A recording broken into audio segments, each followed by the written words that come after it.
নারায়ণগঞ্জ নগরীর চাষারায় বিজয় স্তম্ভর নিচে ছিন্নমূল্য একজনের মৃত্যু। ট্রিপল লাইনে ফোন দিলে ঘটনাস্থলে যান সদর থানার ওসি পার্থ।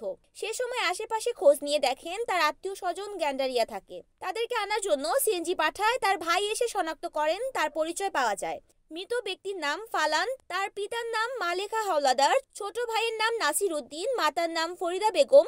গ্রাম বরিশাল মেহেদিগঞ্জের ফাতেরহাট। তার ছোট ভাই বলেন তিনি মানসিকতাভাবে অসুস্থ ছিলেন, ঘর থেকে বের হয়ে যায়।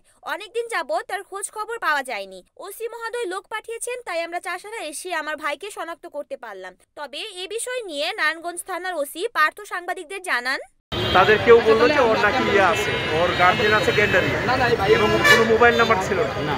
পরে আমরা তাদেরকে ওই সিএনজি আলাকে আমরা ভাড়া করে দিয়ে ও গ্যান্ডারিয়া পাঠাইছি, যে তাদের বাসা চিনি।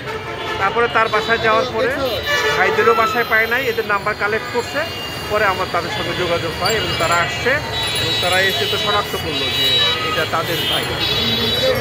আপনার কি মনে হয় যে কতদিন আগে লাশ পাওয়া হবে? এটা যেভাবে যে অবস্থা, কমপক্ষে 2 দিন আগে মারা গেছে আমাদের পরিচয়টা জানতে পারছেন?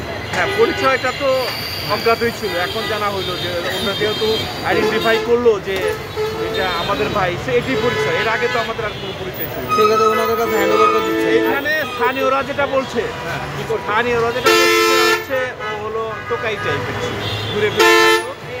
ওর নিজস্ব কোনো পেশা ছিল না, বিভিন্ন রোগে আক্রান্ত ছিল। তার শরীরের কন্ডিশন আমি যখন সুরতাল করলাম, আসলে বিভিন্ন জায়গায় এই বিভিন্ন রোগের সিমটম। আর লাশটাও পচনশীল অনেক।